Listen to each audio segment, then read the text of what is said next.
This time on Graveyard Cars, we drive a mile in Mark's shoes and figure out what he does all day. This is Haley Worman. Mark and Darren get a call to authenticate a 1969 Plymouth Roadrunner, I can usually tell. It's what I do. while Derek Royal and I install the engine, transmission, and K-member in Bob Moore's 1970 340 Cuda. Derek puts the finishing touches on the Superbird's paint, the bodymen finish hanging sheet metal, and Mark and I build out the engine for Kimberly Cook's 1970 Barracuda. On this episode of Graveyard Cars. Got that car coming to get you, Barbara.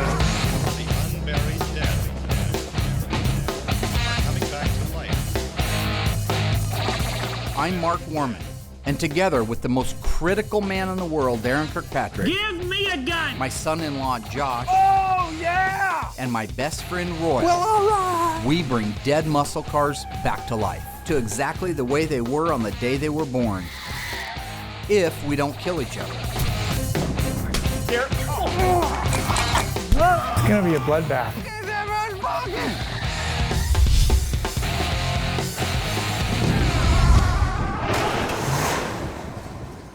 Partly cloudy with a snow level at about 6,000 feet. This morning's pretty typical way I start my day. Hit the key in the lock about 7:30, flip on the lights, and that's when the game begins. All right, you little fellers want to see what the old Welber does in a day, huh? And we'll batten down. First thing I always do is check on my voicemails. Hi, Mark. My name is Robert Goulet. I'm in Houston, Texas. Robert Goulet? I was just had a jump 318 out of a V5 Blue TA, and they was, but in the early 90s, I don't want to know his life story, right? a T8 block. You know, if you can help me, please call me back at 281-910. They ramble through it for 15 minutes, and then at the end, they rattle off their phone number in 2 seconds, and you have to play the whole damn message back over again to be able to catch the phone number. Hi, Mark. My name is Adrian Morse. Yeah, hi, this is Dick at Firm Fuel Steering and Suspension. Hey, Mark, this is Brian down at Amco, Springfield. Hi, this message is for Mark Worman. Hi, my name is Kevin Phillips. Hey, Mark, this is Kevin. Before. Yeah, you so quick factory. Tough. I did get a couple of good ones in there, a lead on a car that might be for sale. Another one that the guy might want restored, a 66, he thinks it is a Hemi car. I had an alien call, so that was kind of cool. You don't see that a lot. Usually by 8 or 8:15, we're in full swing. Phones start ringing, bodymen are all here, painters here. I usually got to handle the parts vendors, the subcontractors, stuff like that. So usually by 9 o'clock in the morning, we're at peak speed and stay that way for the rest of the day. Yeah, you could set it there. This has got our core steering gear in it, so we're ready for that. Is that the same number as this? Yep. Is that what, okay. Identical parts. So now that our EW1 1970 Superbird is all painted, we're off to the booth to do the wing and the nose cone. And from there it becomes assembly and get this girl back on the road.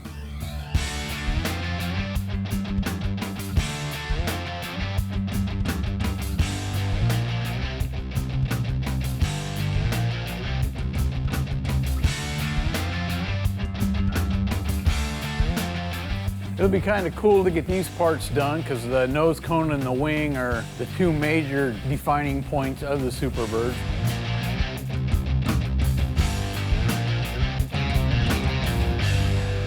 So with these last few parts painted, it's ready for assembly. And then I have to put up with the rest of the guys. There you go. Okay. Thank you. Heading back up to take care of the invoice for the guy. Lucky stops. Maybe that's what happens. And that's the one thing I have to make myself accessible every minute I'm here. I can't play that, hey, I'll get back to you thing, because the minute I say, I'll get back to you, he's at a standstill in some cases. It's nothing but holes all across here. Uh-huh. So what I propose on doing, replace this whole rail up to this edge. I agree right here. completely. And come straight across here maybe, so you get rid of most of this? Yeah. And then just shape it? Both corners like that. I mean, we're gonna lose these ribs. Yeah. I got a chance to look at the door. The door he's worked since I was a 1970 Hemi Charger door. Those get a lot of deposit down at the bottom, so they tend to rust. So I'll cut a chunk of this off and have them make, I'll measure this out, it's gotta be at least 4 foot, huh? I really make an effort to keep as many of the original parts on the car as possible. The outer door skins on our 70 Hemi Charger were absolutely rusted out, but the door shells themselves that have spent their entire life on the car were in pretty good shape, except for, this is what Lucky was pointing out, the very bottom lower 1 inch to 1.5 inches of the door. If I can put a small piece in, still maintain the integrity of the majority of the door, that's going to be my objective. But my goal is always keep as much original stuff on there as possible when applicable. On the way back up, I took a look at the Superbird parts. Derek did a beautiful job painting the final 2 pieces of that, which was the nose cone and the wing. Real easy for him to miss the bottom of that and not get it wet, but that's nice and wet, no orange peel. Yeah, you want to leave these wings a little bit rough because they were cast aluminum. They sure weren't perfect in the factory. I haven't fixed the big stuff, but not every square inch of them. The Superbird and the Daytona were originally painted as complete cars over at the assembly plant, then sent to Creative Industries, where they were made into the special NASCAR Daytona and Superbird. At that point, when they added the wing and they added the nose and some other components, they were painted after the fact in lacquer. It's not uncommon for the nose and the wing not to match the rest of the car.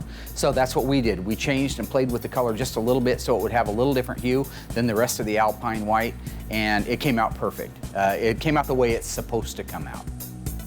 And I got pictures of that thing when it was, before we tore it apart. You got to turn it upside down the other direction and run paint on the inside of it, because that's how it was at the factory. Derek is my Swiss Army knife. He can do anything. If you look at the nose cone before we got started on it, it was Swiss cheese. There was nothing left except the top half of the front of it. That's all there was. He built the rest of that out, did a phenomenal job. Then he carried it all the way out to paint. The paint looks beautiful, better than it ever did at the factory. And I'm proud to have the guys that I have here. Lucky does a great job, Robert does a great job, Derek does a great job. The ghouls, even though I give them a ration of crap, when their heads are screwed on right, they do a great job too. I got sidetracked on the way up. I'm sure it's not hard. Oh man, some days just are that way. I have to pay my employees, so if they're waiting for me to answer a question, they're just burning daylight. They're costing me money. If I got a vendor in the front office that wants to collect money from me for a part, he can wait. My job is like, and I've said this before, if you were to have a duck that was swimming across the water, his little feet's is paddling real crazy like that, right? But you don't want to see his head doing anything different except just gliding through there until a shark comes out of nowhere and bites the son of a bitch in half. Wisdom. I'd love to sit around and talk about what I do, but I actually need to do it, so if all y'all don't mind. So now I'm getting ready to spray Bob Moore's 340 for his 70 CUDA, Street Hemi Orange. We'll roll her in a booth, squirt some epoxy on it, and then it gets orange.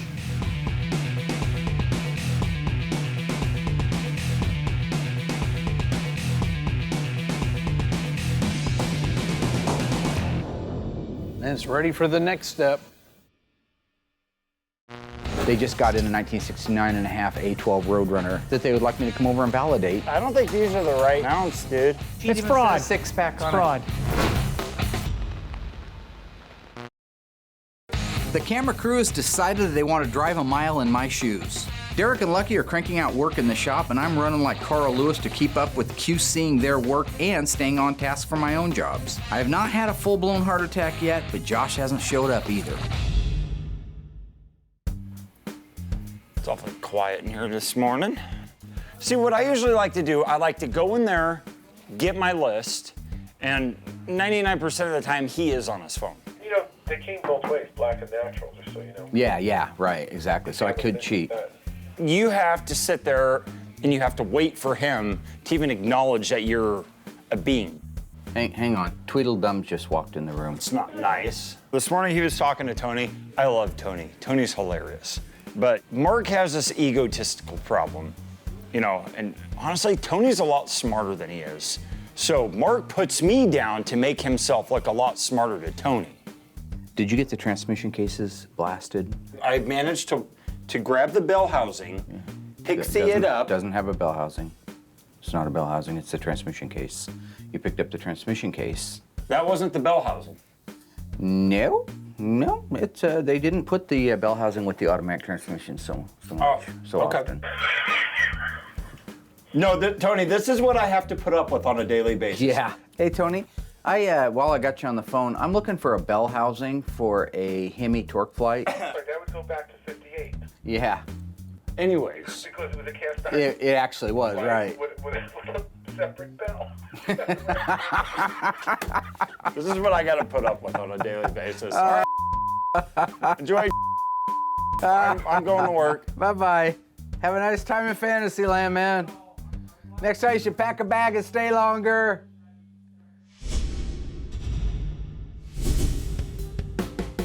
So Derek finally got Bob Moore's 340 engine painted, and now we can get it married to the transmission, get it installed on the K-member, and hopefully get it installed in the car. How is this? We're out here marrying these two together, and it's quiet. That's because Mark ain't running his mouth. Or Darren. Oh, yeah.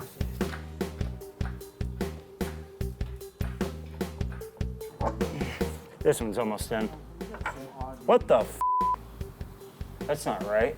Is this upside down? I don't think these are the right mounts, dude. Damn. We've been marked. Yes, we have. Yep. Mark gets in a hurry. The motor mounts don't fit. Either they're put on wrong or they're the wrong mounts altogether. My assumption, it's Mark's fault. I'm not bitching. I know Mark has 1,000 different things to do. You don't want to watch. Give me a way to watch. Okay. This is Haley Worman. Haley Marie Antoinette Janae Comet Worman. Hello, Maddie Worman. Are you getting jealous, Maddie Worman? Oh, I can only afford one tank at a time. Good morning, Graveyard Cars. Just a moment, please. Mark line 2.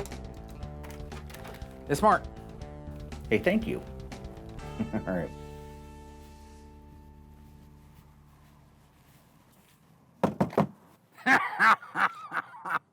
Crap in my pants sock. Oh. I told you we got to go over to Summers and check out that A12. Why are you sleeping? It's hot. Go, I know, go, but go. You know, when Mark and the rest of the guys get there at 8 a.m., I'm sleeping at 8 a.m. I don't even get up till I want to get up. 9 o'clock, 10 o'clock, noon, I get up when I want, come in when I want. I'm Darren Kirkpatrick. You know, I admit that I'm one of the most knowledgeable guys out there. I may not be the most knowledgeable guy on the entire face of the earth, but I'm one of them, and it's hard to pull the wool over on me. So if you want a car validated, if you want to make sure that a car is real, I would advise giving me a call. And vis-a-vis, cogito ergo sum, that is exactly what happened when Jesse called me from Summers Classic Cars.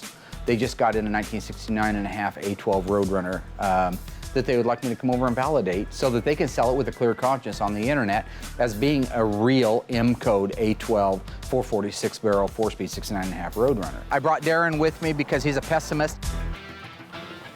Here's the one right here for you, right here. Jesse, hey buddy. Hey, how you doing? I'm good, how are you? Nice. Hi. Good. Hey, sorry I brought eyeballs with me. I'm Jesse Fisher. I work here at Summers Car Company. I contacted Mark to come down today and look at our 1969.5 A12 Roadrunner. It's fairly simple to take numbers from one car and put them in another car. That's called cloning or rebodying, and it's a fraud. It's just like if you sold a Rembrandt as a real Rembrandt, but your cousin did it. I'm gonna take a quick look at it here, but is it something we can get on the lift and look underneath it? Yep, by all means. If it is a clone, if it is a rebody, I'll have a pretty good feeling by the end of our visit if it's a real car or not. I can usually tell. That's what I do. You have the original wheels? No. They're hard to find. Yeah, the gentleman I talked to that provided me with the broadcast sheet, he purchased the wheels and the pistol grip shift knob. So 69, it shouldn't have a pistol grip though. Boy, I wonder why his license plate says 6-pack when these are really 6-barrel cars.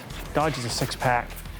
Isn't that sort of weird, really? Yeah. You're trying to be nice. I am being nice. I looked at this. I don't know what the deal was with the license plate that said 6-pack on it. I think the prior owner of the car had some issues. He was trying to make this car into something that it really wasn't. He really wanted a Super B instead of a Roadrunner. So that's why I think he put that license plate on there trying to confuse the general public. True or false? In the 60s, Chrysler introduced a vehicle, a production vehicle, that actually did not use hood hinges. That answer coming up after the break.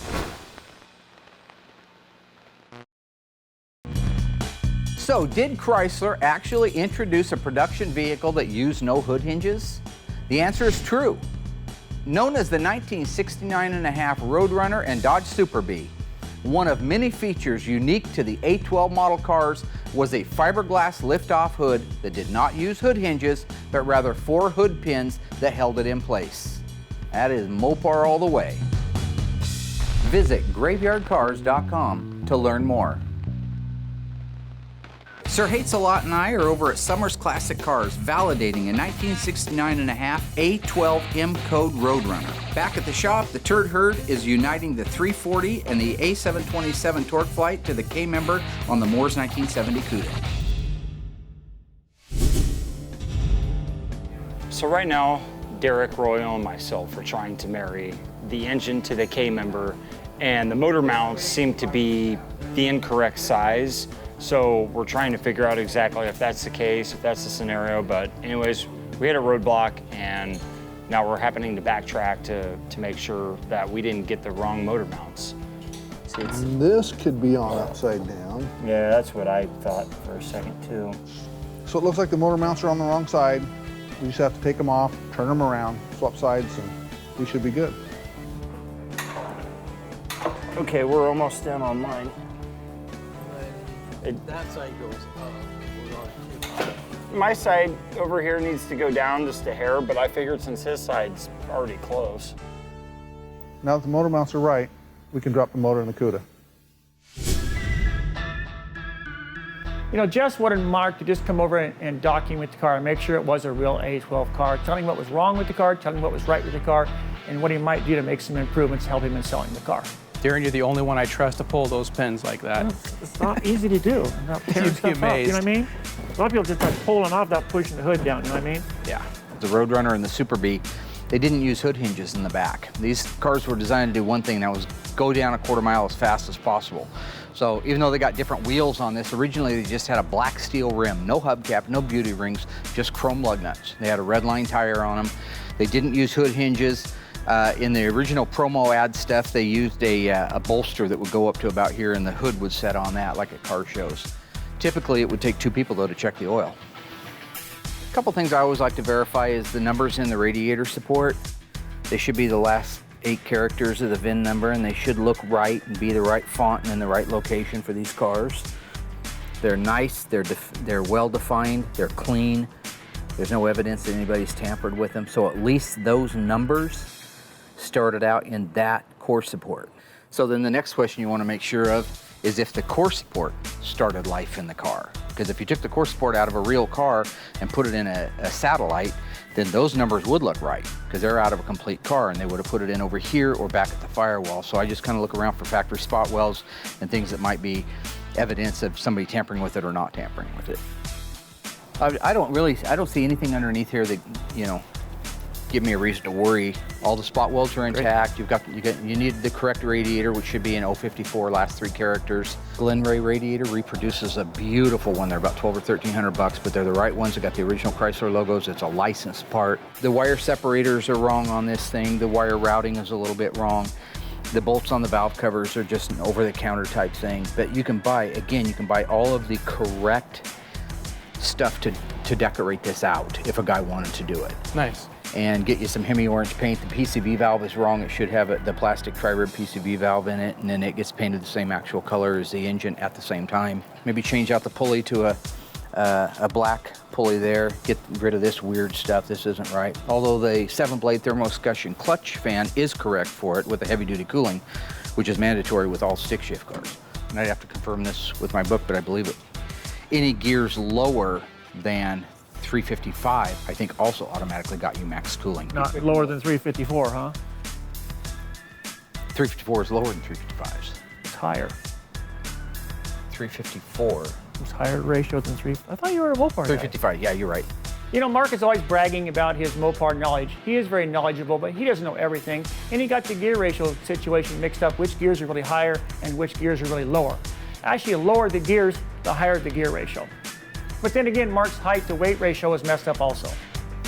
The thing about Darren is he is knowledgeable. He has nothing else going on in his life except to sit there and plot how he's going to trip you up. So you just learn to take the good with the bad. Watch your head. Yeah, Derek, please be safe. Okay, we're about to hit the exhaust manifolds on the passenger side here.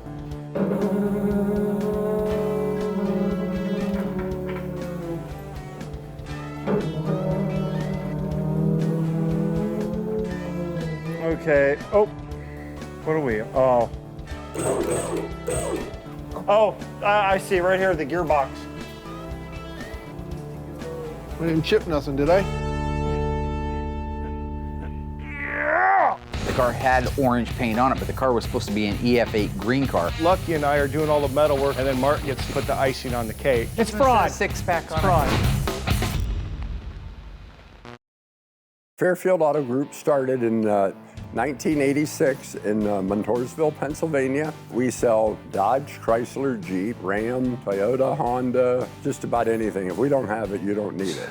Mark was looking for a particular Challenger. It was a Shaker edition, a real limited production car. Tony at Tony's Parts over in Delaware got Mark and I together. Found one, got one built, had it drop shipped out here. The rest is history. We do a lot of high performance parts. We're an install shop for Arrington Performance. Mr. Norm's Garage, been popular with our late model Mopars. Richard Petty's Garage. Richard Petty has a bunch of parts out now.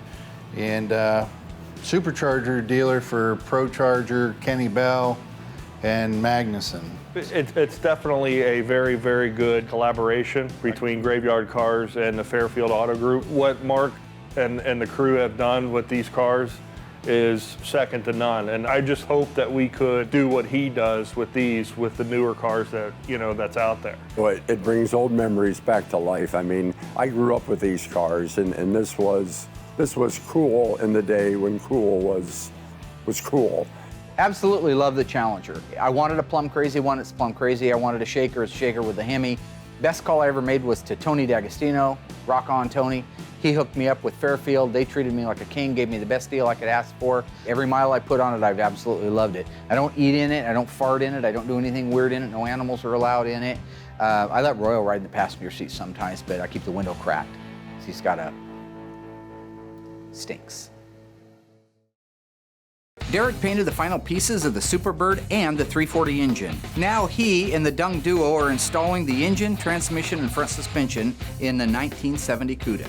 Jesse from Summers Classic Cars invited myself and Darren to come over and validate a 1969.5 A12 M Code Roadrunner. While the numbers on the core support and the trunk lip look great, I need to make sure that the EF8 paint is directly over those numbers, so we're gonna have to strip some paint off. The only thing that, because it's orange, just because it's orange, I'd probably want to see that top. Yeah, the whole car was orange. It was back in the day in the 80s when this gentleman sold the car, it was orange. Yeah. The gentleman out of California purchased the car, restored it back to the factory. I think it's Ivy Metallic Green. What's the code? They don't like F8? It's on the tag. F3, it's not under there. Oh, it's on there. The tag's on there? I didn't see it. Wow. Yeah. A12's code Did there. F8? F8? F8, EF8. Yeah. So this is the same color as Kimberly's car. EF8. What are you doing? I said F8. See, right again as usual. You want a parade? But you just had to come back. I told you what it was. You didn't believe me again. He's like a child. He wants to. No, Mark, I told you what it was. You didn't believe me. I tell you what. Would you like to inspect the car? No, you know more than I do. Go ahead. I just know a little bit of stuff. Enough to be dangerous. The thing about Darren is he just never stops. He got me on the Geary show. That should have been one right there, clock it over. You won, okay? But he comes at me and now he's making fun of me because I didn't see the fender tag. Screw that maniac. I don't need that in my life. I'm about harmony. Yeah, if you don't mind, let's try some thinner. I want to take the top layers off and make sure we don't take the orange off of the actual body. I want to make sure there's color underneath that orange. Okay, not a problem. So let that sit on there and do its thing. It'll start. You can see it bubbling. There was evidence that the car had orange paint on it, but the car was supposed to be an EF8 green car. It was important for me to be able to make sure that the very last color before we hit primer and bare metal had to be that green. So we had to take it off layer after layer at a time to get down to that. That's what the purpose of the paint stripper was for. And that will burn your finger, Mark. It's fine. It's a pretty hot chemical. I mean, I've been around it my whole life. It doesn't mean anything. These guys are all running around with gloves and stuff. They're not from the hood like I am. See, I'm from 14th Street, all right? One minute I'm peeling paint stripper off of a fender with my bare finger, and then I forget, and I go in the bathroom, and I go pee, and I realize that I just got stripper on my wiener. You know, I lost 2 foreskins in the bathroom. I did, and then I come out, and I walk down to the end of the alley, and Rick Brown's there to kick my ass.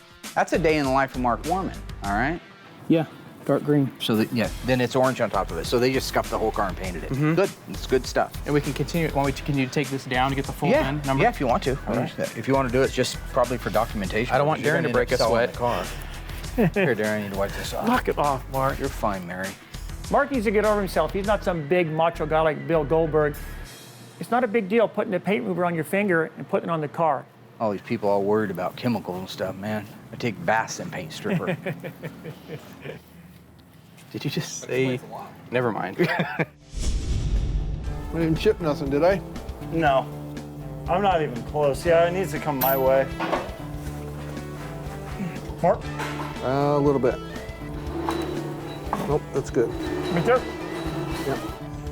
So we had a couple hiccups today, but we got everything all married together. We got the engine, transmission, and K-member all bolted into the 1970 CUDA without anybody dying. Thank God. Can you move it over there and go ahead and raise it up? Yeah. I want to look at just everything real quick No on problem. the bottom. Let's put the hood on, and we'll get it up in the air. You can check all the numbers on the undercarriage. On the undercarriage of these cars, special cars such as the 6-pack cars, Hemi cars, 440 cars, there are things like torque boxes, leaf spring reinforcements. These are the things that you have to look for, evidence that they started life on there. You have to be able to recognize how a weld was done when these pieces were added. If you don't know that, you could go out and get yourself a 1969 regular Plymouth Roadrunner that was a 383 car, add these things to it, and if you didn't know any better, you would have a clone. Nice clean stamp. Original milling marks. Beautiful. When Mark's underneath there inspecting the car, he did check the engine numbers and the transmission numbers, and they were the original numbers matching transmission and engine to the car. You know, it's a good car. All the things that make it a real life A12 69.5 M code car are there. So everything that's not there is just a little time and money. Everything about it says it deserves to be restored to OE condition, and that's the kind of car that you could actually take all the way to that level of OE gold, OE silver, OE bronze, and actually place at one of the nationals with it. That's the kind of car you could start with and end up there. So, very good. I'm glad it worked out that way. I don't like giving bad news, you know. I'm not a proctologist. Thank you so much. That'll be $50,000. Thank you. Thanks, Darren. I really appreciate Mark and Darren coming out here today. It was great hearing about the 69.5 Roadrunner. Loved hearing about the details about the car and the originality of it, and I hope it sells with perfecting some of the things that Mark said to do. You know, I knew the minute I saw the car it was a nice car. I knew his numbers matching. I knew it was a nice car. We could have just walked in. If I could have glanced at it, we could have walked out. Saved about 2 hours time. Let's go, Darren. Is this a Dodge or a Plymouth? It's a Plymouth. It's a license plate. So they're trying to mislead people. The broadcast sheet It's even fraud. says 6-pack on Fraud. There you go, Mark. There's your car, buddy. it. Yeah, a pink Savoy. That's what I need to be driving up and down the road, a pink Savoy. I think you look good in there.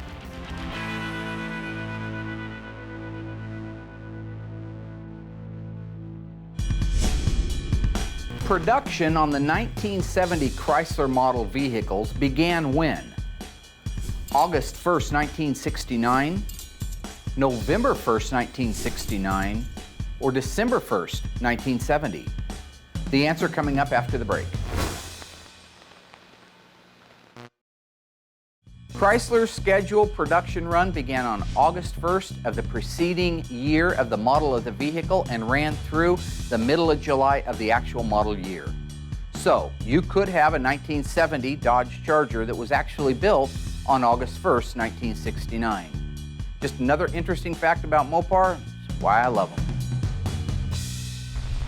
Visit graveyardcars.com to learn more. Derek and the guys installed the engine, transmission, and front suspension in the 1970 CUDA. I, with no help from Darren, validated a 69.5 M code A12 Roadrunner. And now it's back to QCing bodywork on our 1970 Dodge Challenger RT. I have a standard operating procedure here that a car can't go from one department to the next without me signing off on it. That way you don't have a body man doing mud work on the side of a car to find out that the panels aren't square. Well, that's sure a lot better with that other lid, isn't it? Man. Yep, that's a good fit. Gosh.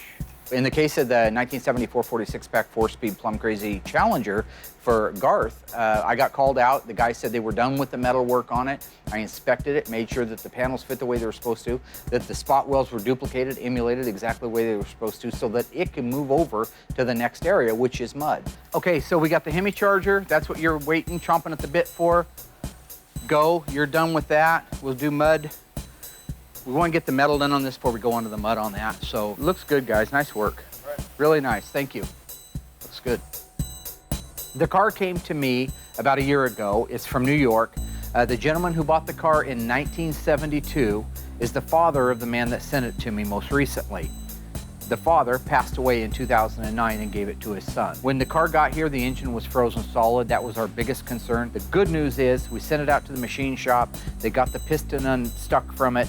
We did have to sleeve one cylinder. The rest of the cylinders were original, so we just bored them 30 over. We put it together. I detailed it to OEM specifications, fired it up on the engine run stand. Runs great. Carburetors were completely rebuilt by Scott Smith up at Harms. That thing just sits there and purrs like a kitten. And so now where it's at is the motor is built, the transmission is built, the body is actually ready to have the new panels installed, then it'll go into body where it actually gets smoothed out, primered, and ready for paint.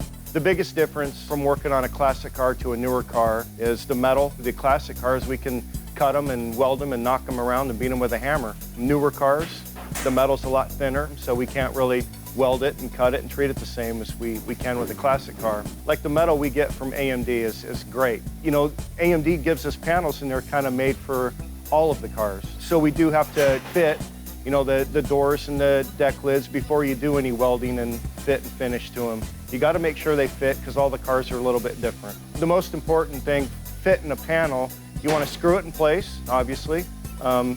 Keep as much knowns, we call it in the industry, as you can. Where the trunk arms are going to be, they're located inside the quarter panel, drip rails, whatnot. When we take those spot welds off, we keep those panels so we have a known. So when we put the new panel on, we have a rough idea of where they go. This car has been a blast to work on, but I hear Mark's going to paint it. Lucky and I are doing all the metal work and body work, and then Mark gets to go in our new paint booth and put the icing on the cake. But we'll have to see how smooth he can put the icing on.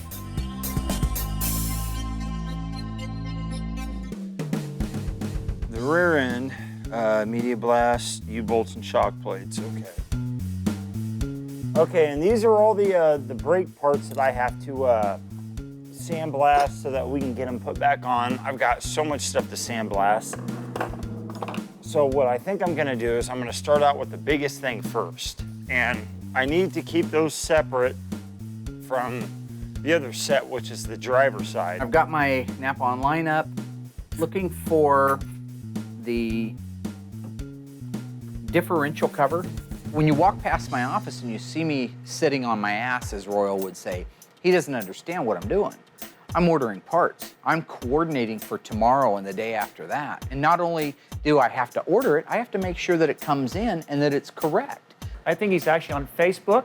What he actually should be doing is looking up Weight Watchers' address here in town. The one we're working on today is 4.10, 1970 Dodge Charger. The 8.75. As an 8 3/4 take. If the wheel bearings are, then why are they selling us a cup and a... Forget those two cup and cone. It's a BR7. I got to order everything very sequentially to make sure that it shows up here when we're ready to work on it, that it's the right parts and ready to go on the car. It's very easy to lose things around here. Ah, they're there. So these are the other side for the brake parts that I need to sandblast. Okay. Okay, there's the 13800. I need a pinion seal, and then how many 8s? 4.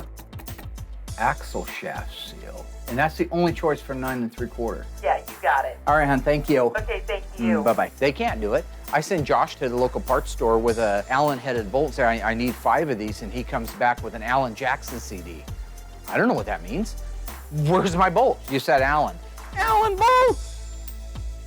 Walk a mile in my shoes. Put these on. They're size 10.5. And the crooked SOB put in a busted block. That looks so much better. Looks more like a grandma's car, a grocery getter now, huh? I'm not a firm believer that that's the right sump. The camera crew's been stalking me around like Richard Ramirez at a sorority house. After QCing paint and body work, expertly validating a 69.5 Roadrunner, and staying on top of all the parts orders, I finally get to build the 383. But first, I gotta find Josh. I'd really like to get this done before Mark comes out here and gives me another task that is not on my to-do list. Mark my words, it will happen.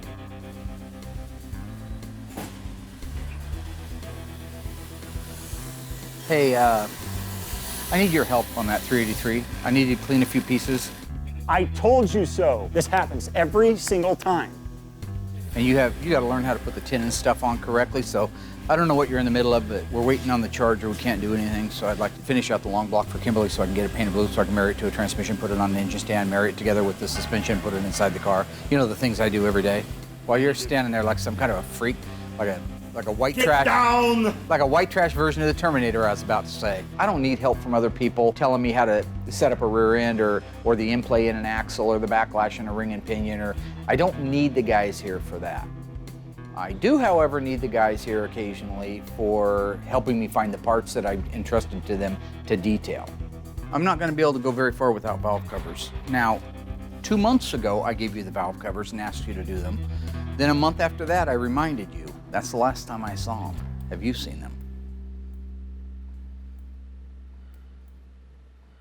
Yeah, there's that. Yeah, her pod.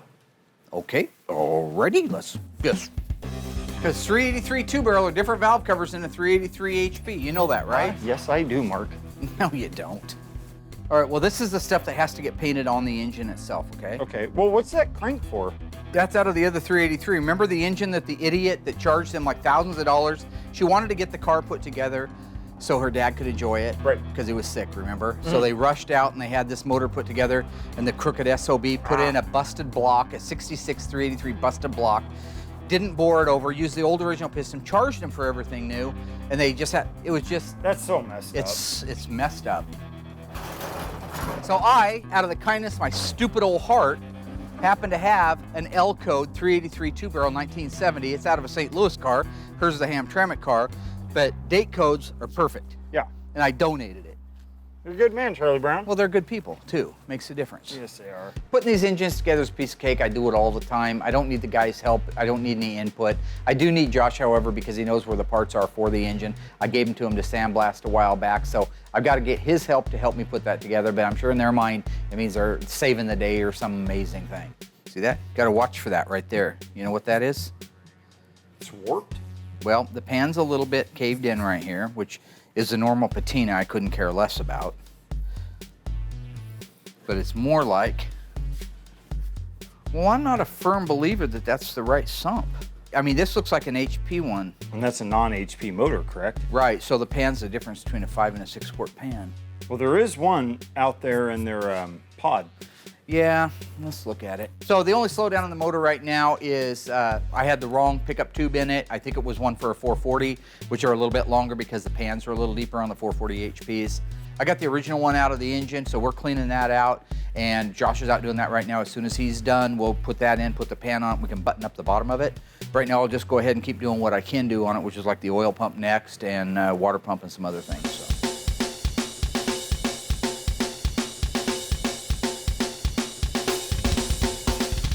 We should also, in the Mr. Moparts room, have new caps. Did you see those while you were looking? I did not. Okay, we do have brand new ones. They have the ENF markings on them as well. Groovy. I'm gonna put this gasket on for you, then all we'll have left after that is the exhaust manifolds, and we're ready to roll it in and paint it. That's it. Done, done, and done.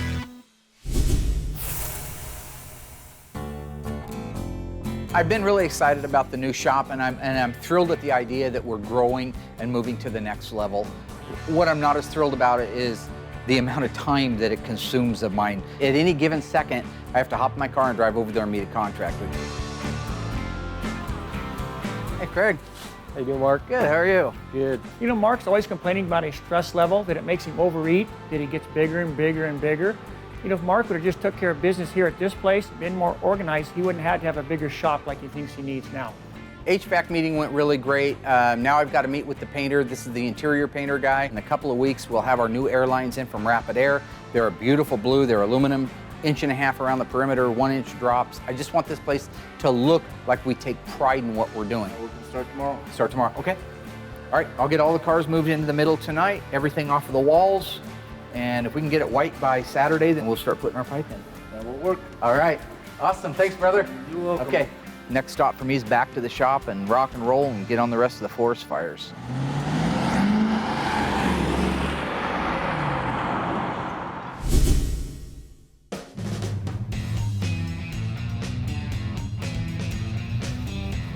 Oh, it looks so much better. Earlier, we got a phone call from Summers Classic Cars to go inspect a 1969.5 Roadrunner. It's an A12. It's a real-life 446 barrel car. I validated its authenticity. I made a few notes that I thought were important that wouldn't cost a whole lot of money to do, but would make a big difference and make it more appealing. So today, I got the phone call that those repairs have been done, and Jesse's bringing it over for us to check it out. That looks so much better. Nice. Hey, guys. Wow. Nice. That's the way it's supposed to look. Looks more like a grandma's car, See, a grocery getter now, huh? I think it's a very nice car, a no excuse car. It's not a trailer queen, but it's a very nice car. You could take this car to the shows or anywhere you want to go and be very proud of it. That looks good. So you polished it a little too? Yeah. Summers had done a good job on listening to my advice. I really felt that the wheels and the tires would go a long way, getting the hood right. Those were the biggest things. They spent a lot of money, but made the car more presentable and more original. Certain things have to be right. If a 15-inch all-black wheel with chrome lug nuts is the way this car started life, and people know them for that, then they should be on there. Same thing for the hood. It's a fiberglass lift-off hood. It's supposed to be a matte black. Now it's a matte black. It looks right. So I think he'll do well with it, and I appreciate the fact that he listened to my advice and did something about it. You couldn't change the license plates, huh? No. It's a Dodge. He knows that. We covered that. Well, he should have fixed it. It's got Dodge license plates on it. It's a Plymouth. It should say 6-barrel, not 6-pack on the license plate. Okay, the nomenclature is it should be a 6-barrel, and the license plate says 6-pack. Nobody cares. But in Darren's mind, that just set him way up here on this huge pedestal that he's super knowledgeable guy because he picked it out. I think that's false advertising, maybe even fraud. 6-pack, 6-barrel, no matter how you slice it, it comes up 3 2-barrels. I was going to buy the car, I was going to write him a check, but I saw the license plate said deal over. It's a deal breaker right there. If I owned that car, I would probably just drive it till I was dead. Because you don't have to go and restore it. This is a hard top. It's a 69.5 Roadrunner M-Code A12 car. They didn't make many of them. This has got the original engine, original transmission, original rear end, mostly original sheet metal on it. You could drive it the way it is, or you could drive it the way it is for 5 years, disassemble it and do a concours restoration. But everything is there to do either one. Well, thank you for honoring me enough to take my advice and do it. It looks really good. I love it. I love the sinister look of the car. The 69.5 A12 Roadrunner is very rare, very enjoyable car to drive, and really goes if you put your foot in it. This Mopar is way too much of a car for him.